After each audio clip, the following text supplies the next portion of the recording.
It's important historical context here. I mean, the flag was raised over the state capitol by Democrat Fritz Hollings, then governor in 1961. It was taken off the state capitol by Republican David Beasley after pressure in 1998 and put on the state grounds.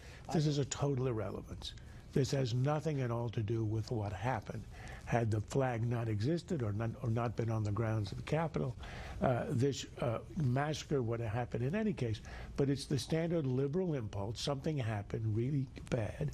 So there's got to be a problem, and there has to be a solution. We must do something, even if the something is entirely irrelevant. All right, folks, joining us now, John Nolte, editor-at-large, Breitbart.com. Hello, John.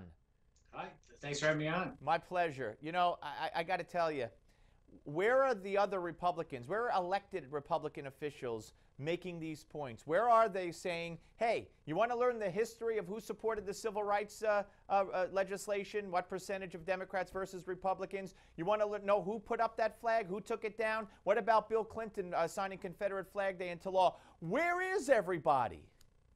Well, I mean, this is the box that the media always puts Republicans in.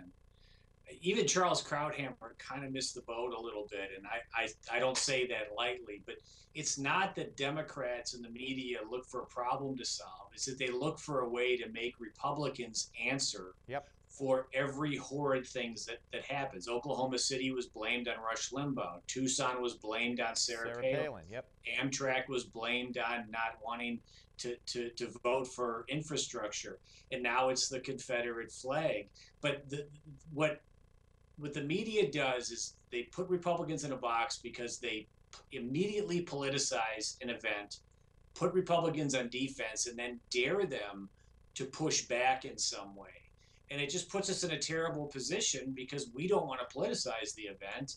And if we politicize the event, if we fight back, the media is just going to hit us 10 times as hard. So it's a very tough position. And I'm not one who normally makes excuses for Republicans in these situations, but it's very hard to fight your way out of a situation like this. And sometimes the best thing is just to be silent. Yeah, well, they were silent except for Boehner with a very innocuous statement on the healthcare decision.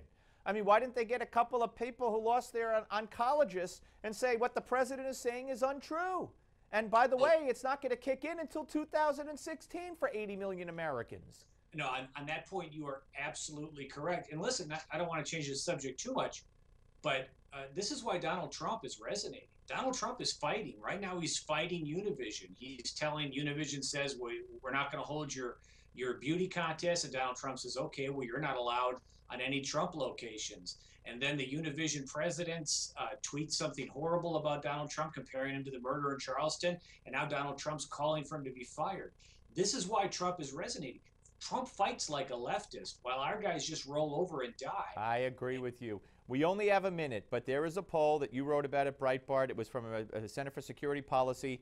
American Muslims, 51% of American Muslims want Sharia law, and 25% are okay with violence against Americans. This is huge. Yeah, no, this is huge, and it is also being completely covered up by the media. I mean, what we have going on in the media now is bonfire of the vanities. They want their white enemy. They want their white villain. And this is just not something they're going to cover. Even after the terrorist attacks today, we had 3 terrorist attacks today, one against an American country. They're just not going to cover No, you had a head on a stick, but that doesn't matter. Absolutely. Right. Hey, John, great to talk to you. And folks, I don't have to tell you, but I will. Breitbart.com. It's required reading by me at least 2 or 3 times a day. Thank you, John. Thank you. My pleasure. Take care. Susan Ferricchio, Washington Examiner, is next. Don't go away.